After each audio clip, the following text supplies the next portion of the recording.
Olá, queridos. Espero que estejam bem, abençoados, cheios da graça de Deus. No assunto de hoje, eu vou estar abordando sobre a misericórdia triunfa sobre a culpa quando há arrependimento, humilhação e quebrantamento. Isso no vocabulário de Deus. Muito bem. Há mais de 20 anos atrás, tive a percepção de uma instituição desleal e a presença de um evangelho insignificante e mesquinho em relação das ações e propostas concedidas por Cristo através das Escrituras. Ou seja, o conflito psicológico era gigantesco. Diante disso, para evitar o ceticismo, resolvi pisar fundo e adentrar de cabeça no conhecimento do chamado e da proposta bíblica para o homem. Diante desse desempenho, Deus entrou fortemente no controle de minhas ações. Dentre elas, propagar o plano e a estratégia de Deus na salvação do homem. Porém, fui censurado e excluído do hall de membros de uma igreja por ser considerado grosso e áspero nas abordagens contra o pecado na igreja de Deus. Antes da respectiva exclusão, Deus me confortou com um arrebatamento e uma visão extraordinária sobre um campo ministerial evangélico. A exclusão não aconteceu, pois Deus envergonhou o respectivo pastor e sua comitiva apoiante com uma atuação sobrenatural, no qual eu disse ao ilustre pastor: se não mudares de atitude, querido pastor, para com Deus, em 8 dias ele começa a tratar com o senhor, querido pastor. Exatamente no 8º dia, Deus entrou em ação com aquele pastor, com uma doença terrível que culminou na morte de sua querida esposa, que gozava de perfeita saúde. Eu até, quando isso aconteceu, eu em oração discordei, dizendo: Deus, o comportamento é do homem e assolastes a esposa. Deus me levou no livro de Jeremias, dizendo: o Senhor leva a glória de Jeremias, tira a glória de Jeremias. E a glória de Jeremias era exatamente a sua esposa. Aí eu passei a entender o plano de Deus. Deus não pensa como pensamos, não julga como julgamos e não age como agimos. Deus, em sua sabedoria, é supremo em executar as suas ações com sabedoria suprema. Com isso, todos desistiram da minha exclusão, pois afirmei que se Deus não tratasse com ele no 8º dia, eu abandonaria o evangelho, pois busquei a Deus de coração, porém encontrei loucura e alucinação. Que evangelho é esse? Que Bíblia é essa?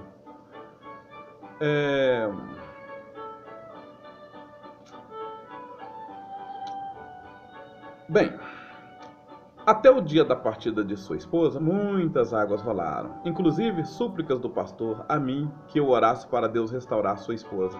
Ah, mas isso só depois de em vão ter esgotado todos os recursos humanos, do ministério, da igreja, dos médicos, cientistas. Fiz a proposta condicional, segundo o Espírito Santo, para que houvesse a plena recuperação em 24 horas, porém tal pastor se viu incapaz de alinhar a Igreja de Cristo e combater o pecado, já que seu ministério proibira falar contra novelas e filmes, jogos e roupas sensuais. Enfaticamente respondi ao sofrido e abatido pastor: queres mais uma vez experimentar se tem Cristo na minha vida? Aproveite! Experimente! Pois se o senhor aceitar a proposta do Espírito Santo, sua esposa será recuperada plenamente hoje, antes da meia-noite. O homem chorou, chorou, mas achou impossível agir contra as diretrizes do ministério e perdeu a sua esposa. Em outra cidade, distante, tive um segundo caso, não por causa de minhas pregações, mas sim por ter tido discernimento que não havia Cristo na igreja onde eu frequentava, exceto protocolos e rituais típicos da entidade. Com isso, recusei ser mero religioso. Simplesmente me aprofundei em orações e quebrantamento para Deus mudar a situação. Entre todos os milagres nessa outra cidade e esse outro pastor, durante um período de oração, Deus me fez ver com os olhos abertos, assim como estou olhando para você, Deus me fez ver Satanás. E não apenas isso, me fez saber todo o raciocínio dele também. Após visualizá-lo, vi anjos enormes ao nosso redor de mãos dadas. Durante a oração, a esposa desse outro pastor nessa outra cidade deu um grito terrível durante a oração. onde todos ficaram assustados. No término da oração, relatei que vi de olhos abertos, apontei o local, a distância e o aspecto físico que Satanás se apresentou. Com isso, a esposa do pastor me interrompeu e disse que deu um grito muito forte, pois Deus permitiu Satanás entrar na vida dela. E quando ele entrou, ela suplicava para Deus não permitir. Porém, teve a sensação terrível do diabo entrando nela. Com isso, e por isso ela deu aquele grito. Com isso, muitos começaram a repreender o demônio na vida dela. Eu, porém, repelia, solicitando, não repreenda. Solicitando, ouça primeiro, acabe de contar. Solicitando ouvir o resto da declaração da esposa do pastor.